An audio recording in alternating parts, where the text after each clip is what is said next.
take a look 2 pages later, 1060. This opens up a very interesting halachic concept for us. It says like this on page 1060, Pasuk Yud Daled. Lo sa'ashok sochir ani ve'evyon.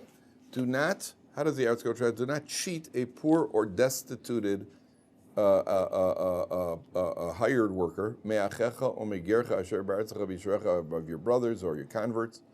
Why? What's the halacha? Biyomo titein scharo. You must give him his payment on the day he does the job for you. There's a halacha. Somebody who's doing a day worker, you must pay him by sundown.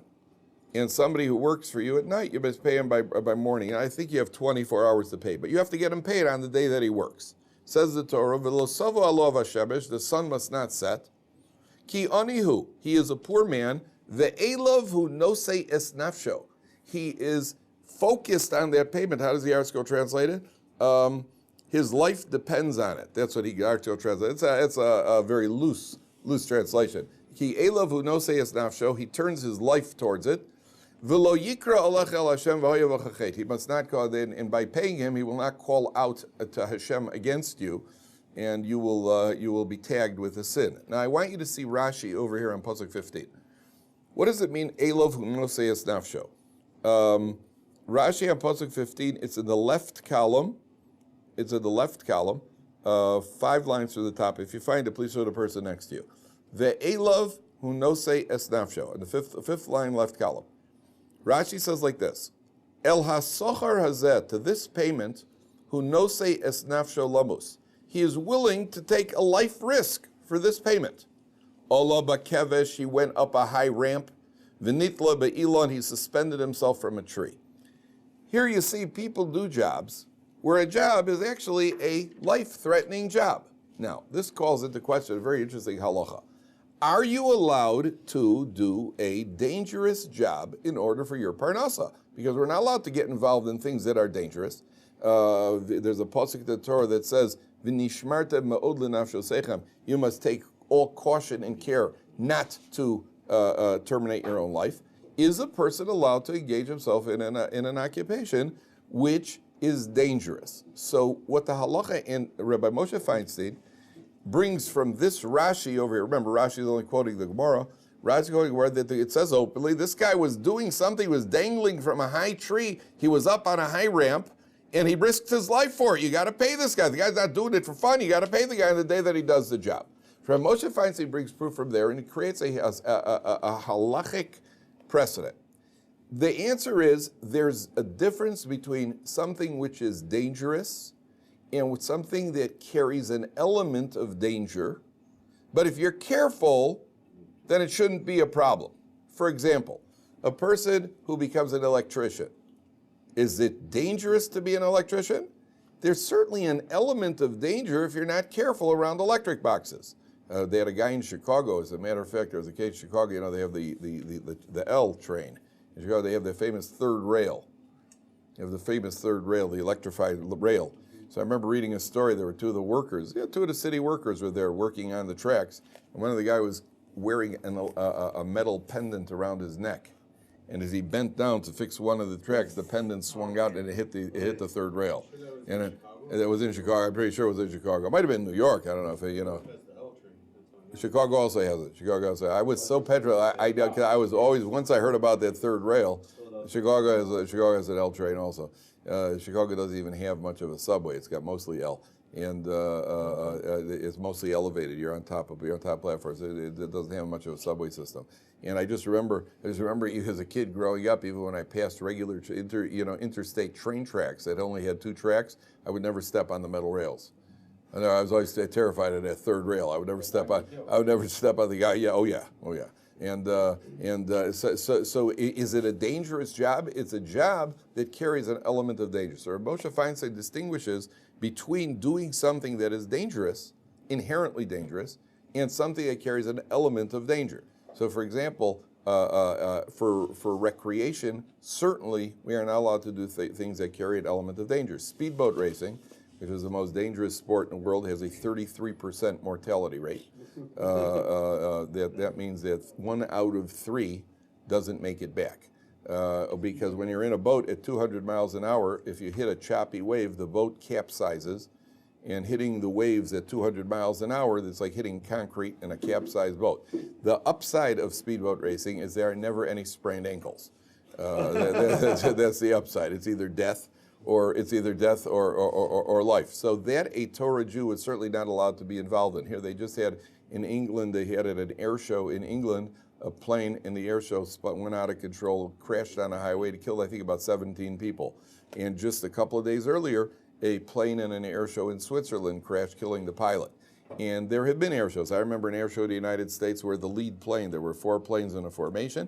The lead plane came out of did a loop, and his loop was, he just did not leave himself enough room to come out of the loop. He crashed straight into the ground. Then the other 3 planes who were following him, they all crashed into the ground as well. So the spokesman from England was quoted as saying, let's not take this out of proportion over here because, it's only the second accident in 27 years, it's generally safe.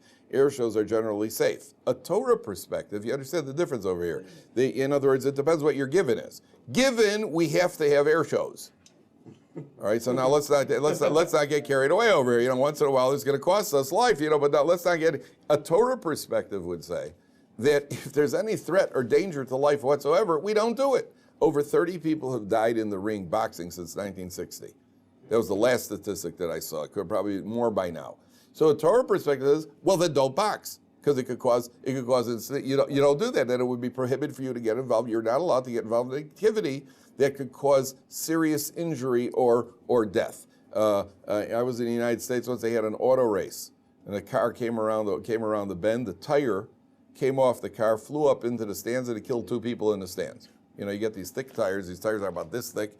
I think they weigh a ton. They're coming out at 200 miles an hour. They just mashed a couple of people in the stands. So a Torah perspective says, don't do it. Don't get involved in it. There's absolutely no, what's that?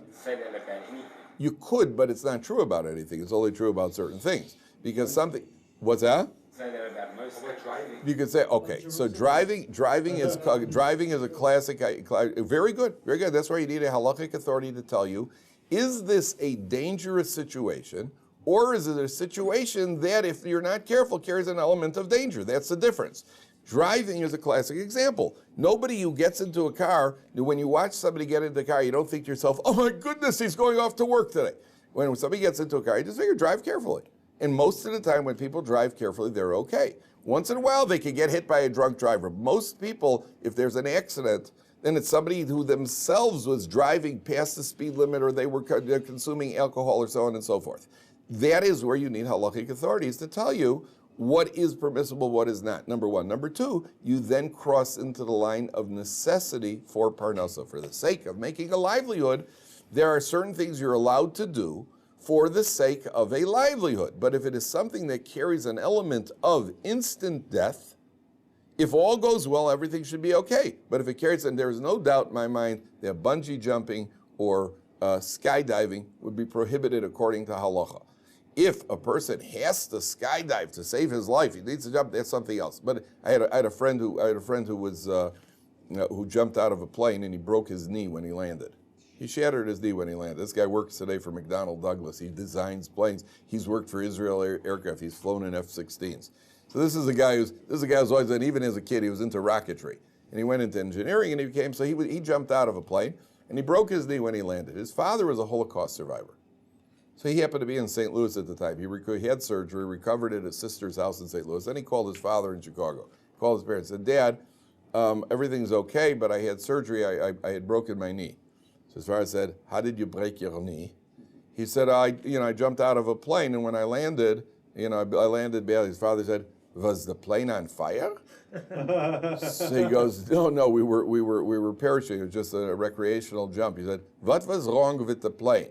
His father's a Holocaust survivor who could not fathom that anybody would willingly jump out of an airplane unless he had absolute need to jump out of the airplane. He just could not get it. The guy was trying to explain to his father, kept asking what was wrong. Was the plane going down? Why would anyone in their right mind jump out of a plane? I had a student here once who was a professional, not professional, but he a competitive skydiver. So, they dive towards targets and stuff like that. So I said to him, well, at what height do you pull the cord? So the guy said, well, he said it really depends because some people enjoy ground rush. And I remember when he said ground rush. Ground rush means obviously the earth is rushing at you. Right? I just remember thinking to myself, well, I personally play chess. There's no ground rush in chess. There's no rush at all in chess. Everything is very calm. So the halacha is it now. Which activities? You're asking a very good question. Which activities are included, which are not? Sometimes you need a halacha. I know of one halachic authority who says tackle football is forbidden. Doesn't mean every single halachic authority would agree with that, but at least one halachic authority that I know of says tackle football is forbidden because the likelihood of a broken bone is high. And breaking bones is forbidden according to halacha. That's why now if you play basketball, that sort of thing, it's not a likelihood. Once in a while you get a sprained ankle, once in a while something happens. But when you play tackle football, the name of the game is to break other people's bones, and therefore there are often injuries. That's why it's the sort of thing that a person would have to ask a halachic authority. Stunt motorcycle jumping would probably be forbidden according to halacha, and I'd question even the legitimacy of regular motorcycle riding. And in Israel, day after day, every day, you read in the newspaper, motorcycle drivers are being killed in Israel. And so the guy riding the motorcycle, if it could be, it's permissible. I don't know. I'm not a lucky authority. I'm only telling you the ground of the Torah. Rabbi Moshe Feinstein, based on this, says a job, an electrician, or somebody who's somebody who works up on a roof, fixing roofs, or that sort of thing. Normally, under normal circumstances, it should be safe. We had one guy in my neighborhood who actually fell off of a roof. He was a roofer, fixing a roof. He actually fell off of the roof, and he was working on a house that was down below street level. So he actually fell off the roof, broke it, everything was all broken up. The only thing he happened to have his cell phone with him, so he was able to call an ambulance. Now, he was normally careful if you hook yourself up, this, that, and the other. But at the end of the day, we take what do you call it seriously? We take life seriously. We don't window washes, that sort of thing. So according to halacha, you'd be allowed to do it because it's not the sort of thing that is dangerous as much as it carries an element of danger. But if you're careful, then you'll generally avoid it. Bungee jumping is the sort of thing that even if you're careful, you can be very careful, and all sorts of funny things could happen. I heard about one case where a guy jumped off the platform and changed his mind as he jumped off in Japan. He jumped off and then he changed his mind. He reached back and grabbed the instructor. The instructor died. The guy went bouncing around, but the guy panicked and he grabbed the instructor. There's another case of a girl who they started out on the ground. I don't know what they were thinking. They stretched the bungee, tied her on the ground, and released her from the ground. And so she went and just smacked into the platform. Now, she lived, but I know 3 people in 1 year were killed skiing. Sonny Bono from Sonny and Cher, and David Kennedy, and the world champion women's speed skier. All 3 were killed in 1 year on skis. We had a frum girl in Chicago who was on a ski resort, and she actually tried to avoid hitting somebody, and she smashed into a tree. And she had she had suffered brain damage. She's been institutionalized till today with brain damage. So you're talking about something which you have to calculate the necessity versus the risk factor. And that's to say nothing of broken bone skiing. Signing a contract before you go skydiving. I went skydiving, I had to sign a contract. That what? If anything happens. If anything happens. If I die. Now I've played baseball and we never sign contracts in baseball. Yeah, you understand? Anything that involves signing contracts is generally something that would be frowned upon. I want my friends right. They gave us a contract. I didn't know, and I said, "No, I'm not doing that." My friends went. I'm like, I'm not going to sign my life away. Right. No, and when I spent time working on a helicopter rescue squad, and we'd pull people out of ravines and that sort of thing, and at a certain point I gave it up to become a teacher. Why are you laughing, Eitan? Eitan, why are you laughing? I was never in a helicopter in my life. I was never in a ravine in my life. It's like one of those dreams. Like, okay, they lower you down and say, "Okay, buddy, don't worry, we're going to take you home." And my guy, you got to change. My name has to be Rick, right? It has to be Rick or Scott. Otherwise, it doesn't work. You have to go down there. Yeah, well, I get on planes because you should know that when I first started traveling, I was petrified of flying. But I also realized flying is permissible, it's safe, and at the point that you think you're going to outsmart God, that I'm not willing to do. So there are certain people who say, well, let's drive rather than fly. You can't outsmart God. Now, If a person tells me they don't want to fly because they understand that by traveling by car, they're not doing any better for themselves. They're just so nervous and tense on the plane, they simply can't fly. That's acceptable. But if a person, I know a couple that never travel, they never fly together. They never fly together, just in case something happens. But you're willing to drive in Israel to the airport together? That you're willing to do? That's a lot more dangerous than flying together. That I can tell you. So there you're trying to outsmart God. Outsmarting God never works. If you tell me that, listen, every time I get on a plane, I'm so nervous, I cannot travel. Okay, that's something else. You're a human being. But not that you think. So we never cross that line. Or you never let me stop me from doing what I have to do. I didn't like it. I didn't like it, whatever it was. But it's not, what do you call it? It's not inherently dangerous. I actually called a friend of mine's a Baal Tshuva. He has a brother-in-law who's a pilot for El Al. Completely secular, anti-religious. And I asked him if I could call his brother-in-law. I wanted to know something about turbulence. So I called his brother-in-law up. And his brother-in-law, I said, "Hi, I'm your brother-in-law's friend. I just wanted to know if I could ask you a few questions." So he's got that pilot-controlled voice. And his brother told me in advance he's going to be very polite but very cynical. He was a pilot. This guy flew F-16s in the Air Force. And so I called him up and I said, "Yeah, I was wondering if I could ask something about this turbulence. Dangerous? What happens up there?" He goes, "No, that's not really dangerous. But I'll tell you, when your friends get up to pray on the plane and they're standing in the back praying, that's dangerous." So I said, "Well, listen, they're just praying that they have a good pilot." So we had we got along famously after that. And then his brother he has a brother who became a helicopter pilot because he wasn't quite at the same level. He flew helicopters in the Israeli Army. Both are pilots now for El Al. All El Al pilots are former Air Force pilots from the Israeli Air Force. So you have to draw the line between what's inherently prohibited and what's not. Yeah, go ahead. And then could your job be just saying, be sea rescue, be a lifeguard, be like a police officer? Generally, yes. Generally, yes. That has an element of... It has an element of danger. It has an element of danger, but again, I don't think that's a problem. On the other hand, anybody going into any of these fields would be wise to consult with the halachic authority. So I'm saying, could you say your job to save lives has a very dangerous element? You have to ask a halachic authority. That's a good question. Good. Gil, go ahead. Rabbi, how about, for example, the person who's jumping out of the airplane as an instructor?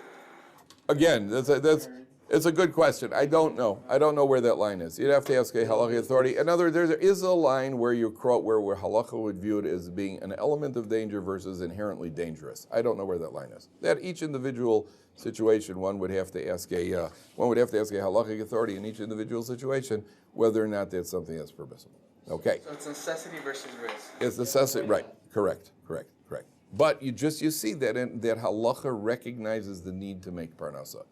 That for parnasa, there are certain I had another guy here who told me his father was a lineman, not a football lineman, for the city, was a lineman for the county in Glen Campbell from somewhere in Texas, and he said his grandfather was electrocuted.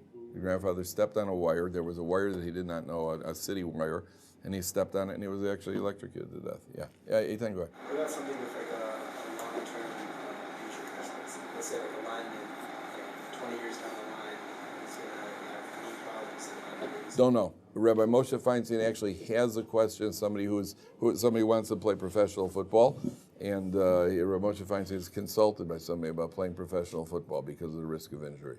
I think Rabbi Moshe permits it over there. I think he permits it over there.